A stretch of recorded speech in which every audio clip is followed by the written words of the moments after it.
Welcome to Hungary for the season opener in the FIA European Touring Car Cup. Martin Haven, James Nash waiting for the action to get underway with some changes in the established running order.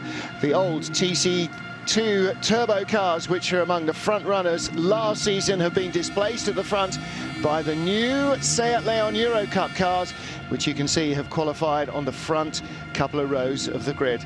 Well, hello everybody, welcome to a cold and blustery Hungaroring. And James, when we think of Hungary, because of so many years of Formula One in 40-degree temperatures, we always think it's going to be warm, but it was pretty wet in the beginning of qualifying, and rain might not be too far away today either. No, not the usual Hungary we always see and enjoy, but it's a bit easier for the drivers, cooler conditions. You have to really work hard as a driver around this track. It's really technical and constantly pushing as well, so might help their tyre life as well through the race stint. Well, Ibrahim Okiay in the Borusan Automotive BMW, stranded on the grid. He should be 13th. He doesn't get away before the safety car at the back, or the medical car at the back, then he will have to start right at the back of the grid. And you're right, actually, about the tyre wear. As these cars get quicker and quicker, they're still on the 17-inch tyre that the Super 2000 World Touring Car Championship cars used, like Okiay's car. So, yeah, as these cars get quicker at the front of the field, that tyre, especially here, is going to get more and more abused. Well, our pole man is Dusan Borkovic, the Serbian driver, not in the World Touring Car Championship. He is racing in the European touring cars now. Ibrahim Okiay gets going, but whether there's time for him to weave through the field, I don't know. 72, Peter Fulin. He's been in the BMW for the last 2 or 3 seasons. He's in a front-wheel drive car only for the second time in his career. He drove a front-wheel drive car in a World Touring Car Championship race last year and found it to be very different indeed. Andreas Pfister, regular in the SMT class, single make trophy class, in his old spec Euro Cup car. This is faster with a lot more grip. He lines up 3rd. And then Matt de Homola, and Homola as well, another BMW driver, lining up in 4th place in a Seat. Yes, Mikhail Machowski, he stays in the BMW that he's more familiar with. Machowski 9th on the grid. And towards the tail, we've got the Super 1600 class as well. A whole bunch of Ford Fiestas. And Gilles Bruckner and Uli Kraft, who have been the fastest in that class over the last couple of years, out-qualified here by Nicholas Makshin of Germany, who was the fastest of the Super 1600s. But even in this 12-lapper, the leaders may have to worry about them towards the end of the race, because they are quite a long way off in terms of pace. Pole, Borkovic 1:55.6 and a 2-minute 10.2 for the Super 1600 class. So they're losing 14 seconds a lap. So race 1 is a rolling start? Yep. So the old style World Touring Car Championship regs, in fact, 1 rolling start, 1 standing start, and that's to mix and match the starting abilities of front and rear wheel drive cars. And they have old-style points as well, rather than the newer FIA 25 for a win. It's 12, 10, 12, 10, 8, 6, and so on down. Well, some new names to conjure with. There's one, Umit Ulku from Turkey. But some very familiar names, Machowski, Aytaç Bitte, Ibrahim Okiay, and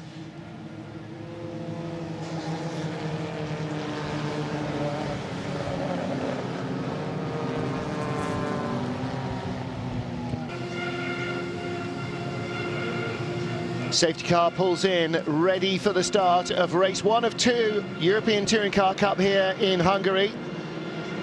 Field being paced by car number 98, the black and grey car, Dusan Borkovic, the Serb, with Peter Fulin from the outside of the front row of the grid, the Czech driver, and that flamboyantly coloured Seat Leon.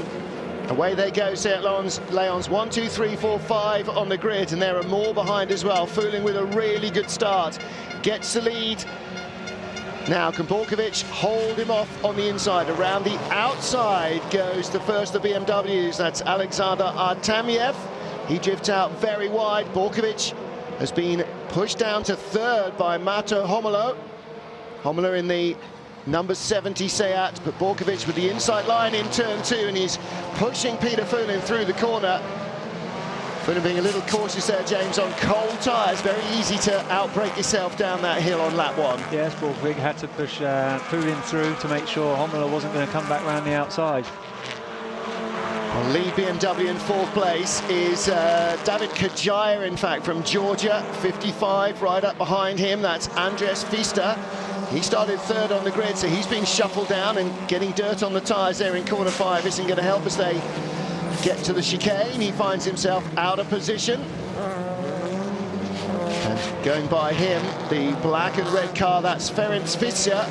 He's driving for Zengo Motorsport, that of course run Norbert Mikulich in the World Touring Car Championship. So the young Hungarian from 5th on the grid. Wheel-to-wheel battle. Ronnie Just, the 66 car, losing out there to Andreas Pfister. It looks as though the race-leading duo starting to jump away here. Peter Fulin with Dusan Borkovic inside him into corner 13. Long left-hander, and they're still interlocking wheels into the final corner, and Fulin slides wide.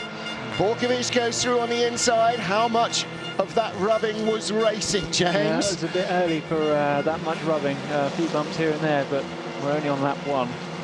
Yeah, entertaining stuff. Homolo down the inside. Homolo and Fulin, both BMW drivers.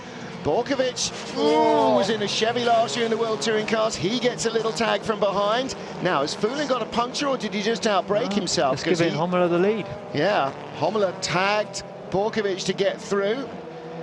Clearly that's the way it is then. And Kajaya, the Georgian driver, in 3rd place in that white and blue Liqui-Moly Engstler BMW. Very old school livery, that red and white Seat, isn't it? Proper early 2000s for Mato Homolo. See how much the cars are grounding out at the moment through corner 4. Even when they don't straddle the curb, you hear the splitters dragging on the ground as they come over the brow. So we've got 1 and 2 as the single-make trophy cars. Yep, BMW up to 3rd. Kajaya has obviously got his tyres warmer now, and that will have been an issue for the BMW when it's so cold.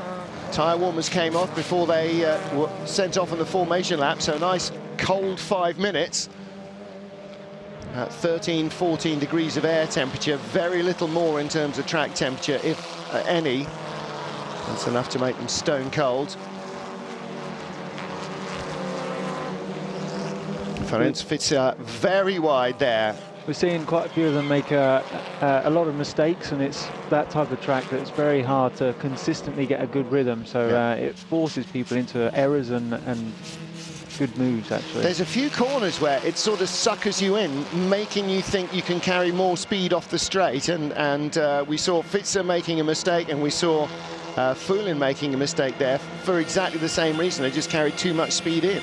Yeah, and again, as soon as you go offline, your tyres are dirty, and it takes a good lap for them to clean up again. It rained all night again last night. It's been a very wet week in Hungary.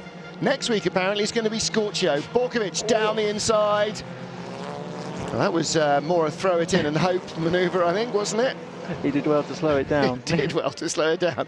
There's his wife on the pit wall. Borkovic, 6'10". His wife, a mere 6'6". Oh, and contact, and Homolo looks like he was off in the barriers there. Thoughtfully, the director cut away from that. Clipped the front wheel maybe and took the steering arm off.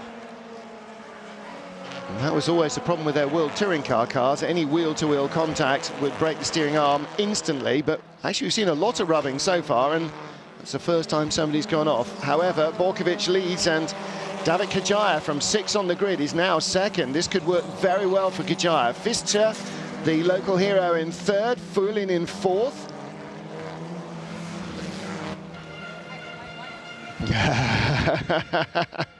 Adriana Borkovic, let's see, where's the contact? Oh, yeah. Now, left wheel, the right wheel was steering, but Was it just that the wheels interlocked and he was bounced up and that's what made the car steer right? Was it, you know, that thing where the steering gets ripped out of your hands, or is it broken? I guess we'll know if we see him driving it further. Whatever, there's a short repair time for race 2. So the team will want him to get that car back in race 1 if humanly possible. If it needs a steering arm, that's not the work of 15 minutes. It was a bit hard of Borkovic, I think, pushing very hard all the way through these first 3 laps. First drive he's had in this car. Certainly finding the brake pedal okay. Yeah, well, yes. That was the problem with the World Touring car Honda. He was, his leg was going numb after just a lap, which is not great news. TC2 BMW's behind. Battle of 3 Turks there. Aytaç Peter, the most experienced, is out the back. Mind you, he is the oldest as well. Ibrahim Oke in front of him, then in the pale turquoise car, and then in the Shell Oils car, that is Umut Ulku.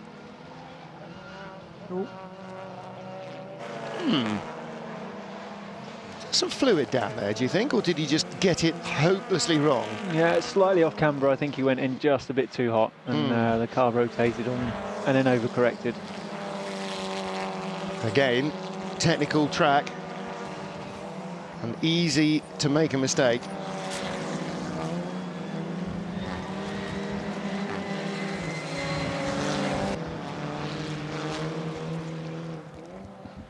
Lap 4 of 12, first race of the European Touring Car Cup for 2015.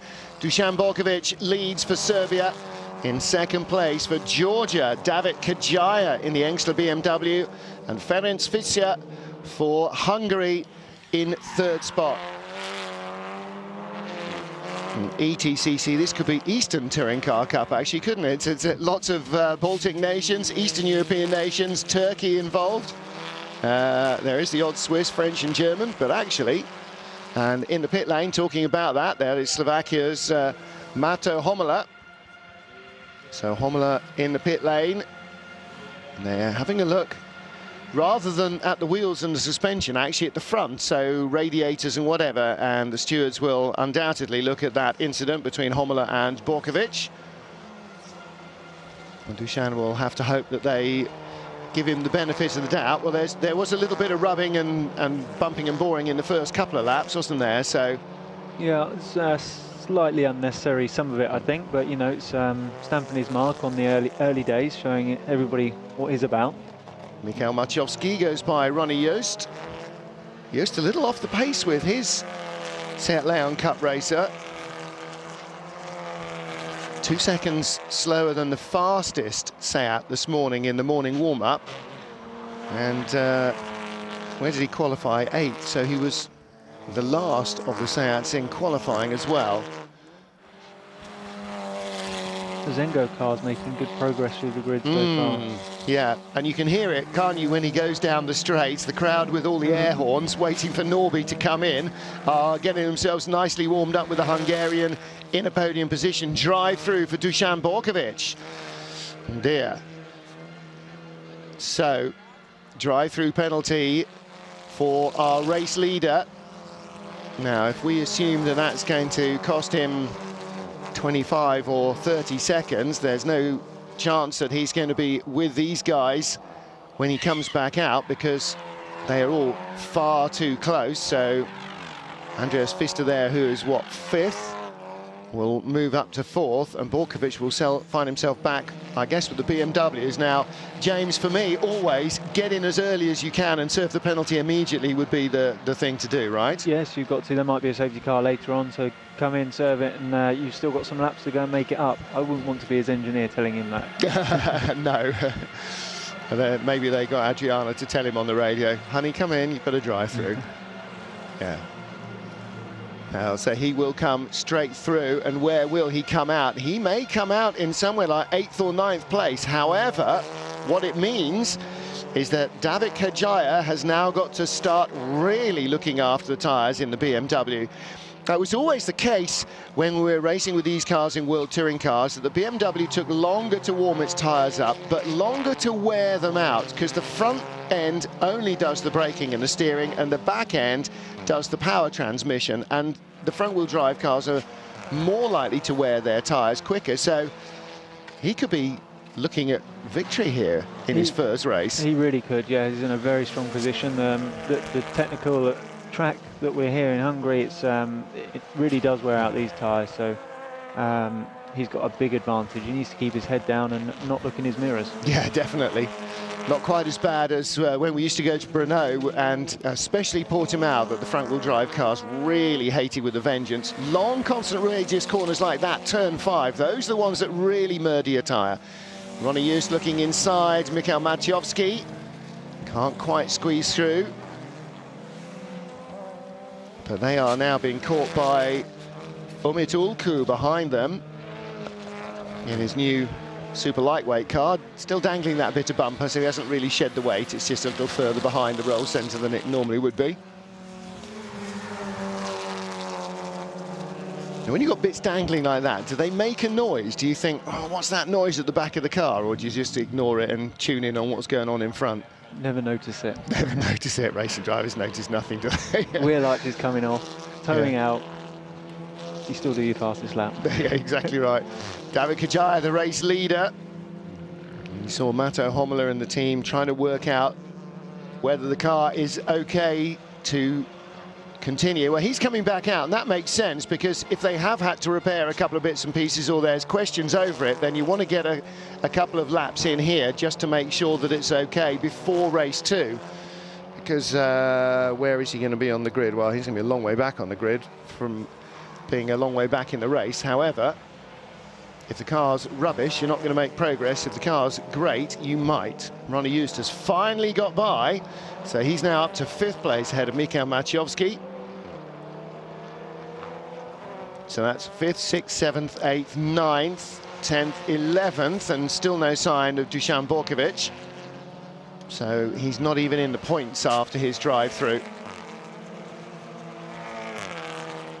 I suppose, James, that's the whole point, isn't it? Is that if you are playing silly beggars at the front of the race, they want you to be out of the points. However, there is Borkovic. He's just got by Peter Rickley, whose Honda decides that actually it doesn't want to go through that corner at the speed that the Seat did. He tried to carry the same speed and it didn't go. I think he's had that car in the championships since about 1986, but it's not quite, but it is seriously long in the tooth, that Honda now. It looks very unadorned in terms of aerodynamics, certainly compared to anything else on the track. And this aggressive looking new Seat, it's a great looking car, but also the aero clearly works pretty decently. Peter Rickley second in the TC2 class behind Mikhail Maciejowski. So this is all something you've got to bear in mind when you're racing, is whether you're actually racing these guys in the Seats and the BMWs or whether you're not. No, it's not easy to know as well. You need some good engineers on the wall to help you out there. You need to know who you're racing. Well, the most important thing is, in your class, Peter Rickley wants to know who the other 5 or 6 guys in his class are, and if they're not there, then he'll ignore them. Borkovic is really flying, isn't he? Oh, half a lap and he's on them. Well, the Seat in front is his closest class rival. That's Alexander Artamyev from the Ukraine, from Kazakhstan, beg his pardon. Artaj Bitter in front in the BMW, holding them up, and he squeezes through on the inside. You could really see from that shot how much harder Borkovic is working his car under braking, you know, and you can see how he's making up time, just tense every time on the brakes. Well, you know, and actually we should expect him to be at the front of this field. He's a race winner in World Touring Cars, so he's definitely got the caliber, you know. He's used to driving fast cars fast. So it'll be interesting to find out after the races how he thinks this car compares in race trim to the Chevy Cruze that he was driving last year. Obviously the Leon is also a turbocharged car, And it's not far off. There we go. We're already into the Super 1600s as they squeeze through the chicane. Blimey. Florian Hildner nearly had his nose chopped off there by any one of a number, and up the inside goes Borkovic. Very good move. Ooh, more contact there though. But he gets a place and is now charging at the BMWs in front of him.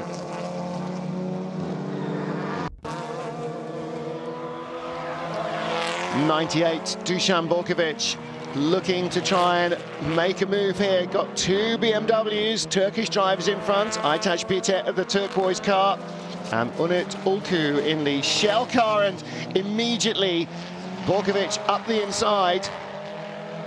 Well, he's not, and the shell car has pulled off. Pulled into the pit lane. He has pulled into the pit lane. Did he have a black and white flag for that loose bumper? I'd be surprised. It's been hanging out the back since the beginning of the race. However, both the Seats go by Aytaç Pitet. They're not strictly in the same class, so Borkovic needs to worry about Artamyev. No, he's not actually a lap behind. He just hadn't completed the lap when the first graphic came out. David Kajaya leads in his BMW. Borkovic 25.5 seconds behind. Kajaya, though, in a different class. He's in the TC2 Turbo class, and Borkovic is in the SMT class. Artamyev staying in front of Aytaç Pitet and chasing off after Borkovic. There's your race leader, and battle for second place behind. Ferenc Fica is in second. In fact, that was going by the Super 1600 car. He's got 3 laps remaining. He's got a comfortable gap as well, so it's, as long as these back markers don't interrupt too much. That's the worry now for him, isn't it? Is that somebody turns in on him. There's Gilles Bruckner. He's too experienced to do that, but he has got to get through the corner at some stage. I mean, luckily on this Grand Prix circuit, as opposed to somewhere like Marrakesh, there is actually runoff area that you can use if you're in either a bigger or a smaller car and finding that there's not enough room on the grey stuff. Didn't help him so much that lap, did it? No.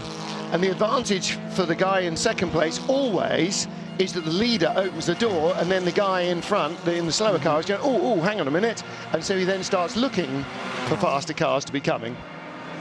He should be notified anyway by blue flags, and they're all waving here, but it's when the guy actually appears and comes by, often, that it alerts the driver of the slower car to the progress of another one behind. So the leader often loses more time.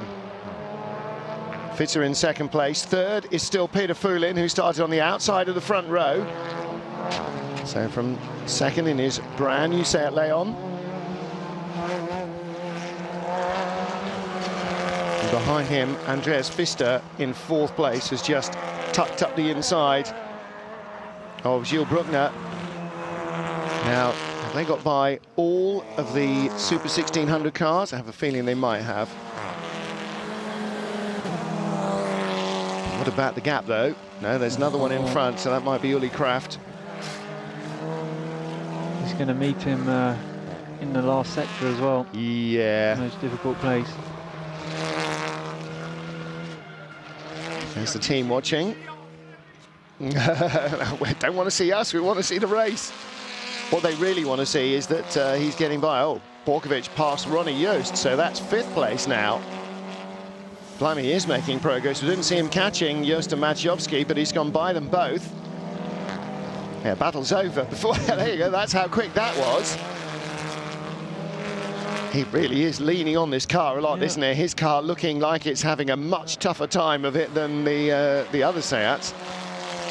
He's making it work, isn't he? Really, really making it work. Yeah.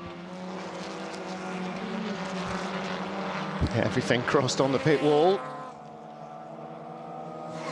Well, I'm sure from pole position he would like and prefer to have won race one. However, back up to fifth place after a drive-through is not bad. Lap 11 of 12. Who is close enough in front? Well, we've still got another Super 1600 car in front. In terms of fourth position, I think they are too far away.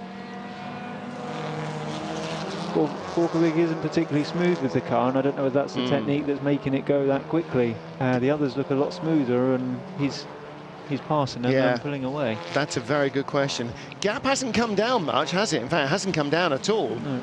When he was down in 8th place, it was 25.5 to the leader. So Kajaya is certainly lapping very fast. Fischer behind him in 2nd place. Peter Fulin, and then in the background, you can see Andreas Pfister just cresting the rise into 4 there. So that's 4th place. And in fact, he was already into turn 1 as Duchan was coming out of turn 14 at the beginning of the pit straight. So it's far too much to make up in a lap, unless Pfister falls over a back marker, which is not something anybody's going to wish on him, but all things are possible in motor racing, James, as we well know, especially when it comes to disaster coming towards you. They do look very good, these cars. And like the current generation of World Touring cars, actually, really picking up and dangling that rear wheel a lot more. And that's presumably the more sophisticated aerodynamics, requiring a more stable platform, a more level platform all the time to work. Yeah, it's given the driver a more stable platform to get the car turned in, and it helps rotate the car as well, so it makes the job easier. Kajaya with less aggressive aerodynamics on his car, but nevertheless, the Liqui Moly Engstler driver comes across the line onto the last lap of the race. Just got to keep it all together, no mistakes. 1.2 seconds ahead of Ferenc Fischer. So Kajaya from Georgia, Fischer from Hungary, and Fulin from the Czech Republic. Andreas Pfister, the Austrian. The gap hasn't changed at all. No. In fact, he's gained a 10th. Dusan Borkovic. I'm thinking that Borkovic's tyres might be going off now. He's lost about half a second to the leader on that lap, and he's in clear air. And that is Christian Kranenberg, who was the pole man in the Super 1600 class. Now, what has happened to him? Looks like he's touched something.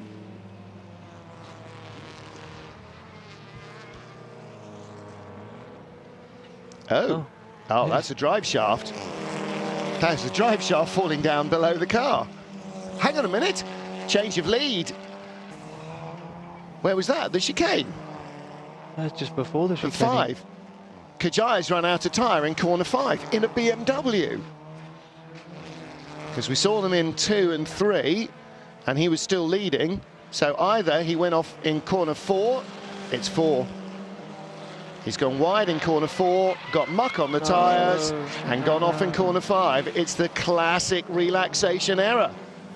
Oh my goodness. David Kajaya of Georgia gives the race to Ferenc Fischer on the final lap. Now, that happened in the in the AutoGP race yesterday. Leader went off in turn 5 in the rain, just running out of tyre and outbraking himself and running off there. This is where a mistake breeds another mistake. Absolutely. And he made one. He hadn't lost it all at that point. He then outbraked himself. And now listen to the crowd. It's going to be the first Hungarian winner of the day. Will it be the last? Ferenc Fischer wins in Budapest. David Kajaya in 2nd, Peter Fulin in 3rd. The young Hungarian takes an unlikely victory on the final lap. Andreas Pfister, he's a long way back. Where did he go on the last lap? He's made a mistake as well. He wasn't 17 seconds behind. That puts him close to Borkovic, only 7 seconds in front of Borkovic, and he was not that far behind before. Kajaya will be kicking himself. Yeah, won't he, though? All that hard work. First drive in touring cars for David Kajaya comes out of several years of racing legends. Very successful, you have to say. And gives it away on the last lap, though. That's a real horror story for him. And so Ferenc Fischer, the youngster from Hungary, the Zengo Motorsport team, claim victory here. Not sure Borkovic's front tyres will be much use for anything after this. Scrap. They have restricted tyres from Yokohama, the same as the World Touring Car Championship do, so he won't be needing to use those. I'm sure he's kept some more for race 2, but I would have thought, with being on pole for race 1, that would have been a new set on the front.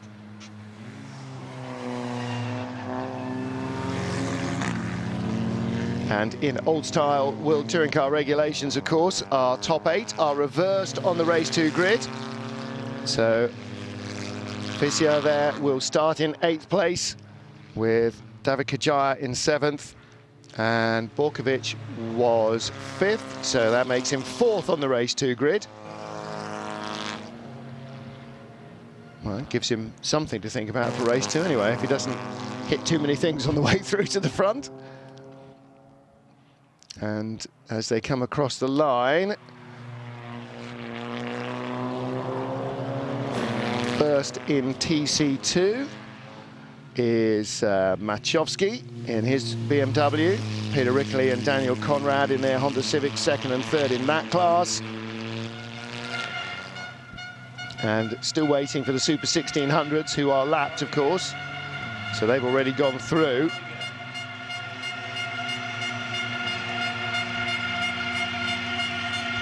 But the Hungarian fans are very much enjoying a Hungarian winner here. Ferenc Fischer claims victory in Hungary. And the crowd will be aware of what happened. There's a giant screen over the pits that faces this huge wall of grandstands that look down on the pits. So they will have been watching all the race as it came past and as it went off into the distance. And Super 1600 victory finally goes to Niklas Maschin from Uli Kraft, Gilles Bruckner completing the podium. And Christian Kranenberg, that drive shaft failure, putting him off, and Matto Homola. There's a very happy young man. Oh, look at that, that's fantastic. Zoltan Zengo hugging him, the team boss who gave Norbert Mikulich his chance. And runs the team, and there's his dad. That is Ferenc's dad, who was a racer as well. Fantastic.